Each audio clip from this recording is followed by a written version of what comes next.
स्थानी माता देव्यै नमः।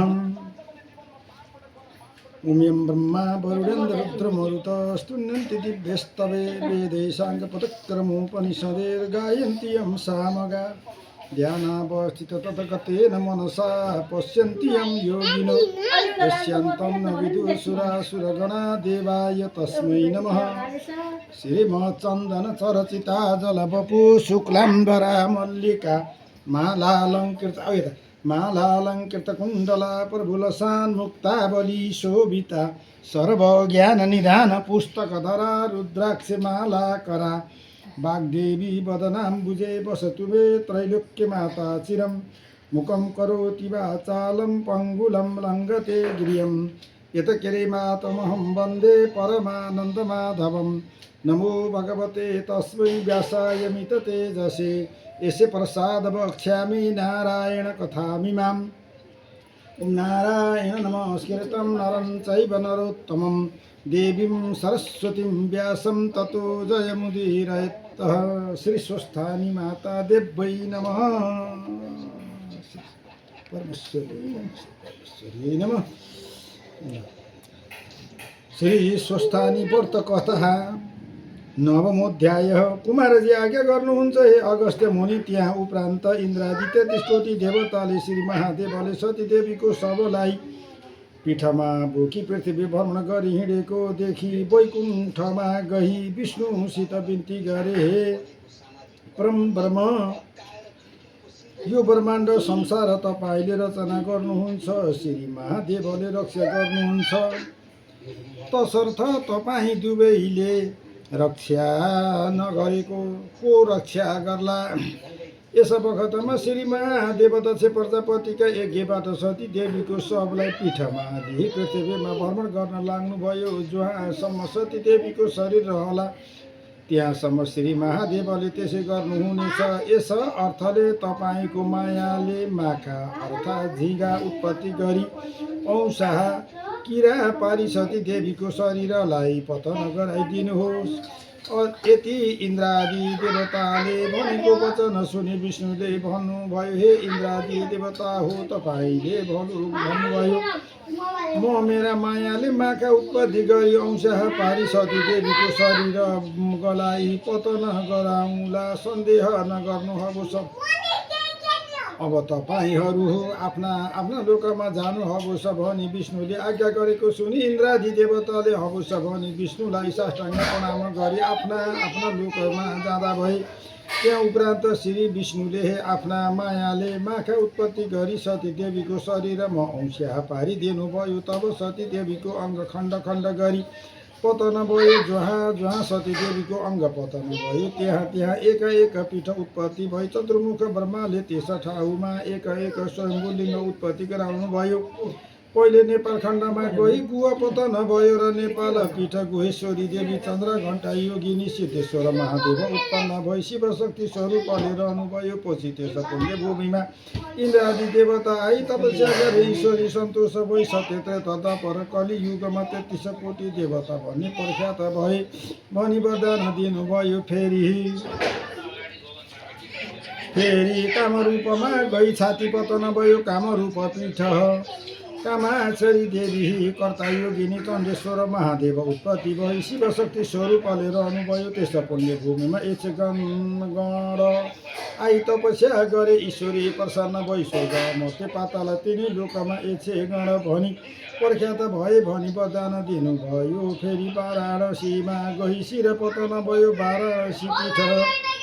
विशालाक्षी देवी सङ्कट योगिनी विश्वेश्वर महादेव उत्पत्ति भई शिवशक्ति स्वरूपले रहनुभयो। त्यस पुण्य भूमिमा गन्धर्वगण आई गान वाद्य गरी तपस्या गरी ईश्वरी प्रसन्न भई वाक्य सिद्ध होस् भनी वरदान दिनुभयो। फेरि पौर बन्धनमा गई दाहिने कान पतन भयो पौर बन्धना पीठ। अम्बिका देवी चन्द्र वेदा योगिनी धनेश्वर महादेव उत्पत्ति भई शिवशक्ति स्वरूपले रहनुभयो त्यो सिद्ध भूमिमा दैत्यगण आई तपस्या गरी ईश्वरी प्रसन्न भई देवता गणलाई जित्न सके भनी वरदान दिनुभयो। फेरि काश्मीरमा गई जिब्रो पतन भयो काश्मीर पीठ शारदा देवी घोर घण्टा योगिनी शर्मधारेश्वर महादेव उत्पत्ति भई शिवशक्ति स्वरूपले रहनुभयो। त्यस पुण्य भूमिमा किन्नर गण आई तपस्या गरे ईश्वरी प्रसन्न भई मनोवाञ्छा सिद्ध अवोस वरदान दिनुभयो। फेरि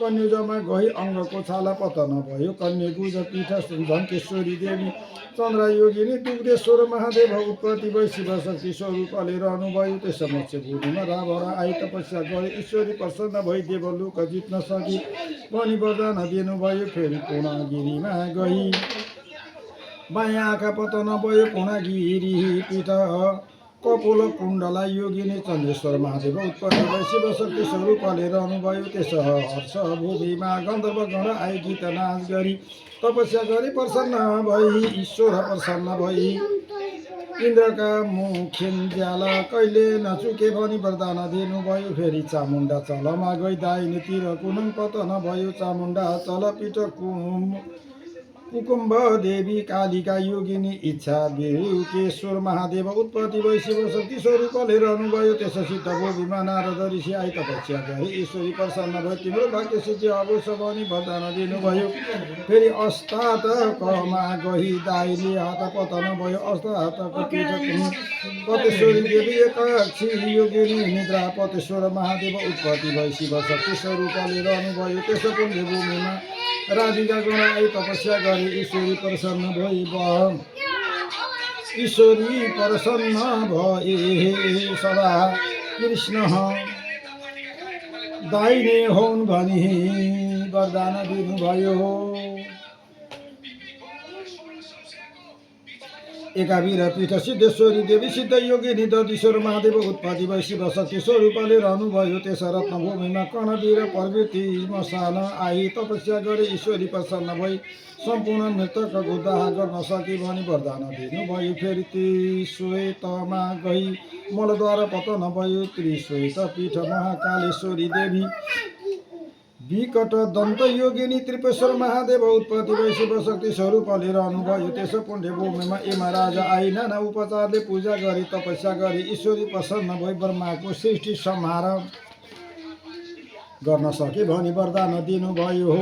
फेरि कामरोष्ठमा गई घाँटी पतन भयो कामरोष्ठ पीठ कामेश्वरी देवी कामिनी देवी कालेश्वर महादेव उत्पत्ति भई शिवशक्ति स्वरूपले रहनुभयो। त्यस पुण्य भूमिमा आई भूमिले नाना उपचारले पूजा गरी तपस्या गरी ईश्वरी प्रसन्न भई सृष्टिको थाहा भए पनि वरदान दिनुभयो। फेरि कैलाश पर्वतमा गई दक्षिण पाउ पतन भयो कैलाश पीठ पार्वती देवी अम्बिका योगिनी विश्वम्भर महादेव उत्पत्ति भई शिवशक्ति स्वरूपले रहनुभयो। त्यस सिद्ध भूमिमा चतुर्मुख ब्रह्मा आई नाना एगे गरी तपस्या गर्नुभयो ईश्वरी प्रसन्न भई ब्रह्मा भन्नुभयो र ब्रह्माले स्वर्ग मते पातल तीन लोकको सृष्टिकर्ता हुन पाऊँ भनी माग्दा ईश्वरले तथास्तु भनी वरदान दिनुभयो।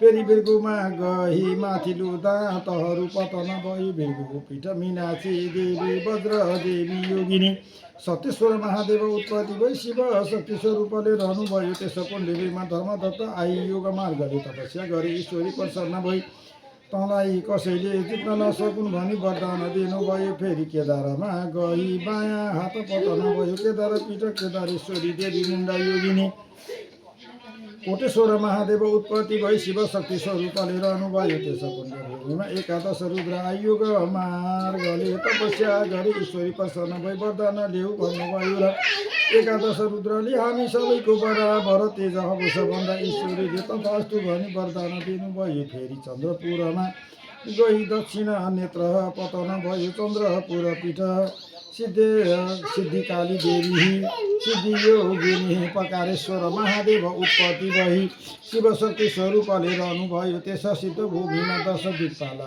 गई तपस्या गरी ईश्वरी प्रसन्न भई तिमीहरूको आफ्नो आफ्नो दिक स्थिति रहोस् भनी वरदान दिनुभयो। फेरि भीमश्रीमा गई तालु पतन भयो श्री पीठ भद्राक्षी देवी भद्र योगिनी कमलेश्वर महादेव उत्पत्ति भई शिवशक्ति स्वरूपले रहनुभयो। त्यस पुण्य भूमिमा अष्टवसु आई 1650ले पूजा गरी तपस्या गरी ईश्वरी प्रसन्न भई वरदान माग भन्नुभयो र अष्टवस्तुले इच्छा सिद्धि अवश्य भनी मागे।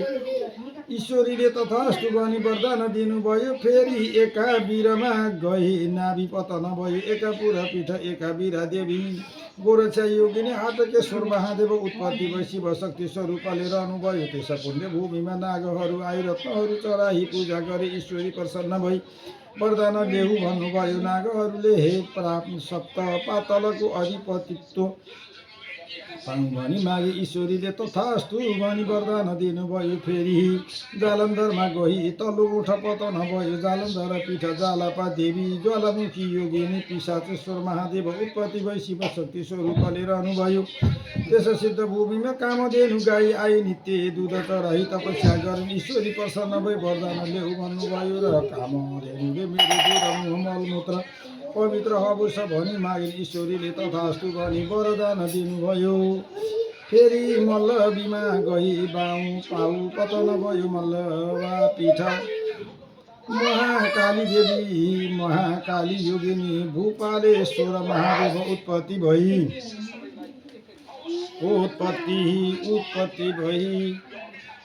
शिव शक्ति स्वरूपले रहनुभयो। त्यस पवित्र भूमिमा द्वादशादि आई तपस्या गरे ईश्वरी प्रसन्न भई वरदान ल्याऊ भन्नुभयो। द्वादशादित्यले 12 महिनाका अधिपति हुन पाऊँ भनी माग्दा ईश्वरीले तथास्तु भनी वरदान दिनुभयो।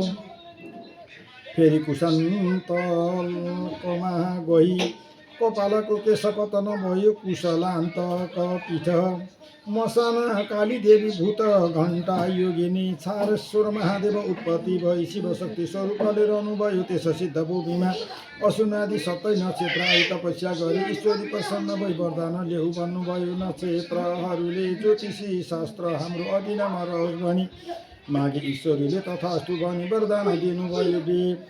फेरि देवी कोटामा गई देवरे गुणा पतन भयो। देवी कोटा पीठ भद्राक्षी देवी ललिता योगिनी मातेश्वर महादेव उत्पत्ति भई शिव शक्ति स्वरूपले रहनुभयो। त्यस सिद्ध भूमिमा मेषादि 12 राशि आई तपस्या गरे ईश्वरीले प्रसन्न भई वरदान ल्याऊ भन्नुभयो। राशिहरूले मनुष्यहरू हाम्रा अधीनमा रहन् भनी मागे। ईश्वरीले तथास्तु भनी वरदान दिनुभयो।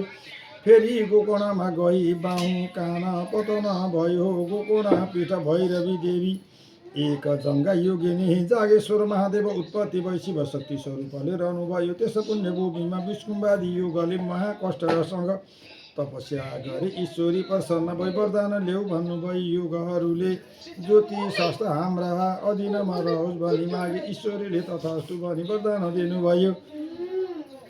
फेरि मातुलेश्वरमा गई दाहिने स्तन पतन भयो। मातुलेश्वर पीठ योगेश्वरी देवी पिङ्गला देवी बुधराधेश्वर महादेव उत्पत्ति भई शिव शक्ति स्वरूपले रहनुभयो। त्यस रत्नभूमिमा कश्यप प्रवृत्ति ऋषिहरूले आई तपस्या गरे ईश्वरी प्रसन्न भई वरदान ल्याऊ भन्नुभयो। ऋषिहरूले चारै वेद हाम्रा अधीन हुन् भनी मागे। ईश्वरीले तथास्तु भनी वरदान दिनुभयो। फेरि अट्टहासमा गई तल्लो दाँत पतन भयो। अट्टहास पीठ भ्रामरी देवी शङ्क धरा योगिनी सप्तभूतेश्वर महादेव उत्पत्ति भई शिव शक्ति स्वरूपले रहनुभयो।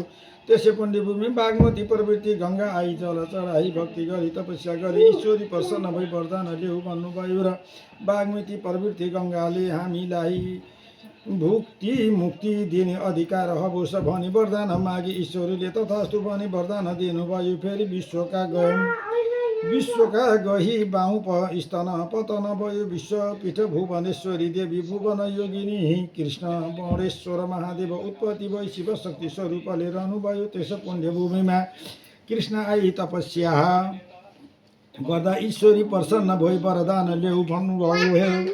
भयो र कृष्णले 3 लोकका स्त्रीहरू मलाई देखि मोहन भनी माग्दा ईश्वरीले तथास्तु भनी वरदान दिनुभयो। इति श्रीकन्द पुराणे केदारखण्डे माघ मात्मे उमा र अगस्त सम्वादे श्री स्वस्थानी परमेश्वरी व्रतकथा पीठोत्पत्ति वर्णन नाम नवमोऽध्याय। हरे नमः। श्री स्वस्थानी देव्यै नमः। श्री स्वस्थानी देव्यै नमः।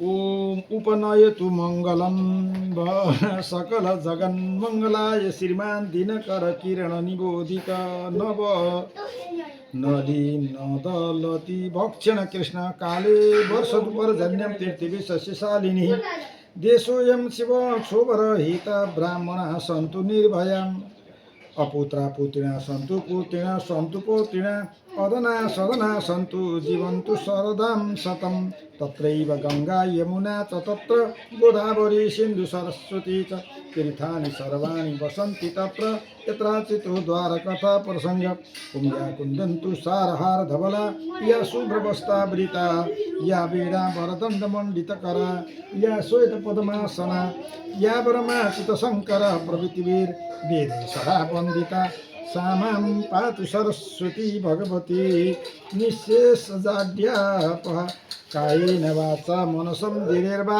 बुद्धात्मना वा प्रकृते शुभावात् करोमि अद्यत् सकलं परस्मै नारायणायेति समर्पयत्।